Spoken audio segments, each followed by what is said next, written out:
അങ്ങനെ ഇന്നത്തെ പാലക്കാട് ഒരു ഇനോഗ്രേഷന് വേണ്ടി ഗബ്രിയും ജാസ്മിനും ഒരുമിച്ചാണ് എത്തിയിട്ടുള്ളത്. ഇരുവരും ഒരുമിച്ച് എത്തിയിട്ടുണ്ട്. അപ്പോൾ ഇരുവരെയും കാണാനായിട്ട് ഒരുപാട് ആരാധകരാണ് പാലക്കാട് തടിച്ചു കൂടിയിട്ടുള്ളത്. എന്തായാലും ജാസ്മിനും ഗബ്രിയും വളരെയധികം എക്സൈറ്റ്മെന്റോട് കൂടിയാണ് വരുന്നത്. ഇത്രയധികം ആരാധകരെ അവർ പ്രതീക്ഷിച്ചിട്ടില്ല എന്നുള്ളതാണ് അവർ തന്നെ പറയുന്നുണ്ട്. എന്തായാലും എല്ലാവരുമായിട്ട് സെൽഫി എടുക്കാനും ഫോട്ടോസ് എടുക്കാനും കാര്യങ്ങൾക്കൊക്കെ രണ്ടുപേരും റെഡി ആയിട്ടുണ്ട്. എന്തായാലും ഇനോഗ്രേഷൻ സമയത്ത് അവതാരിക ഓരോ കാര്യങ്ങളൊക്കെ ചോദിക്കുന്നുണ്ട്. അതിനെല്ലാം വ്യക്തമായിട്ടുള്ള മറുപടി പറയുന്നുണ്ട്. അതുപോലെ ജാസ്മിൻ ജാൻമണി ചേച്ചിയെ അനുകരിച്ച് ഓരോ കാര്യങ്ങൾ ചെയ്യുന്നുണ്ട്. അതുപോലെ ഗബ്രി ജാസ്മിന് വേണ്ടി പാട്ടൊക്കെ പാടിക്കൊടുക്കുന്നത് കാണാനായിട്ട് പറ്റും.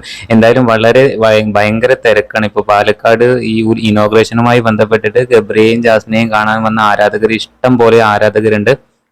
എന്തായാലും ബിഗ് ബോസ് മലയാളം സീസൺ 6 ഏറ്റവും കൂടുതൽ വിമർശനങ്ങൾ ഉണ്ടായിട്ടുള്ള രണ്ട് മത്സരാർത്ഥികളായിരുന്നു ഗബ്രിയും ജാസ്മിനും.